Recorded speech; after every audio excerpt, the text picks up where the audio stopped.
ഇന്ന് December 16 8 OTT release അപ്ഡേറ്റുകൾ പുറത്തു വന്നിരിക്കുകയാണ്. ആദ്യത്തേത് ഹിന്ദിയിൽ നിന്നും അടുത്ത മാസം ജനുവരി 11 തീയതി OTT റിലീസ് ചെയ്യാനിരിക്കുന്ന കില്ലർ സൂപ്പ് എന്ന ഹിന്ദി സീരീസിന്റെ അപ്ഡേറ്റ് ആണ്.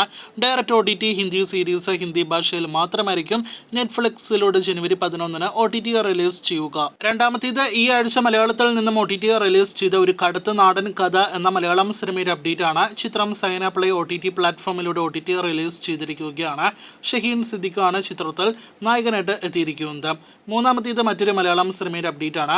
വൈറൽ സെബി എന്നാണ് ചിത്രത്തിന്റെ പേര്. 2022 മറ്റോ തിയേറ്ററുകളിലേക്ക് എത്തിയ വൈറൽ സെബി ഇന്ന് അർദ്ധരാത്രി 12 മണിയോടെ ഡിസംബർ 17 തീയതി HR OTT പ്ലാറ്റ്ഫോമിലൂടെ മലയാളം ഭാഷയിൽ മാത്രം OTT റിലീസ് ചെയ്യുന്നതാണ്. സണ്ണി ലിയോൺ വീണ്ടും മലയാളത്തിലേക്ക് വരികയാണ്. ഇത്തവണ സിനിമയിൽ അഭിനയിക്കാനല്ല, മറിച്ച് ഒരു വെബ് സീരീസിൽ അഭിനയിക്കാനായിട്ടാണ്. പാൻ ഇന്ത്യൻ സുന്ദരി എന്നാണ് HR OTT പ്ലാറ്റ്ഫോം നിർമ്മിച്ച് HR OTT പ്ലാറ്റ്ഫോമിലൂടെ വരാനിരിക്കുന്ന മലയാളം പാൻ ഇന്ത്യൻ OTT സീരീസിന്റെ പേര്. ഇപ്പോൾ ചിത്രീകരണം നടക്കുന്ന സീരീസിൽ സണ്ണി ലിയോൺ, മണിക്കുട്ടൻ, അപ്പാനി ശരത്ത്, മാളവിക ശ്രീനാഥ് തുടങ്ങി നിരവധി താരനിരയുണ്ട്. ഒരു കോമഡി സീരീസ് കൂടിയാണ് പാൻ ഇന്ത്യൻ സുന്ദരി എന്നാണ് വിവരം. അടുത്ത വർഷം OTT റിലീസ് ചെയ്യും. അടുത്ത അപ്ഡേറ്റ് സ്പാർക്ക് ലൈഫ് എന്നൊരു തെലുഗു സിനിമയുടെ അപ്ഡേറ്റ് ആണ്. ഈ തെലുഗു സിനിമ ആമസോൺ പ്രൈമിലൂടെ OTT റിലീസ് ചെയ്തിരിക്കുകയാണ്. തെലുഗു ഭാഷയ്ക്ക് പുറമെ തമിഴ്, മലയാളം, കന്നഡ ഉൾപ്പെടെയുള്ള ഭാഷകളിൽ കൂടി ആമസോൺ പ്രൈമിലൂടെ സ്പാർക്ക് ലൈഫ് എന്ന സിനിമ OTT റിലീസ് ചെയ്തിരിക്കുകയാണ്. വീഡിയോയിലെ 6ാമത്തെ അപ്ഡേറ്റും മറ്റൊരു തെലുഗു സിനിമയുടെ അപ്ഡേറ്റ് ആണ്. ആദികേശവ എന്നാണ് ചിത്രത്തിന്റെ പേര്. കഴിഞ്ഞ മാസം നവംബർ 24 തിയേറ്ററുകളിലേക്ക് എത്തിയ തെലുഗു സിനിമ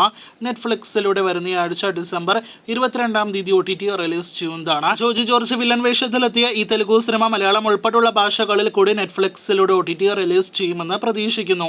ഡിസംബർ 1 തിയേറ്ററുകളിലേക്ക് എത്തിയ തമിഴ് സിനിമയാണ് അന്നപൂരണി. നയൻതാര, സത്യരാജ്, ജയ് എന്നിവർ പ്രധാന റോളുകളിലെത്തിയ ഒരു ഫാമിലി എന്റർടൈനർ വിഭാഗത്തിൽപ്പെടുന്ന സിനിമയുടെ OTT അവകാശങ്ങൾ നേരത്തെ പ്രേക്ഷകരെ അറിയിച്ചതുപോലെ നെറ്റ്ഫ്ലിക്സ് ആണ് സ്വന്തമാക്കിയിരിക്കുന്നത്. ചിത്രം ഈ ഡിസംബർ മാസം തന്നെ അവസാനത്തെ ആഴ്ച അതല്ലെങ്കിൽ ജനുവരിയിലെ ആദ്യത്തെ ആഴ്ച OTT റിലീസ് ചെയ്യും. കൂടുതൽ സാധ്യത ഡിസംബർ 29 മലയാളം ഉൾപ്പെടെയുള്ള ഭാഷകളിൽ കൂടി ഈ തമിഴ് സിനിമയുടെ OTT റിലീസ് പ്രതീക്ഷിക്കുന്നു. അവസാനത്തെ അപ്ഡേറ്റ് കാതൽ ദി കോറിന്റേതാണ്. മമ്മൂട്ടിയുടെ 2023 ഈ വർഷത്തിലെ രണ്ടാമത്തെ തിയേറ്റർ ഹിറ്റ് നേടിയെടുത്ത സിനിമയാണല്ലോ കാതൽ ദി കോർ. മമ്മൂക്ക, ജ്യോതിക എന്നിവർ പ്രധാന റോളുകളിലെത്തിയ സിനിമയുടെ OTT അവകാശങ്ങൾ നെറ്റ്ഫ്ലിക്സ് ആണ് സ്വന്തമാക്കിയിരിക്കുന്നത്. നവംബർ 24 തിയേറ്ററുകളിലേക്ക് എത്തിയ സിനിമ ഈ വരുന്ന ഡിസംബർ 22 തീയതിയോ അതല്ലെങ്കിൽ ഡിസംബറിലെ അവസാനത്തെ ആഴ്ച ഡിസംബർ 29 OTT റിലീസ് ചെയ്യുന്നതാണ്.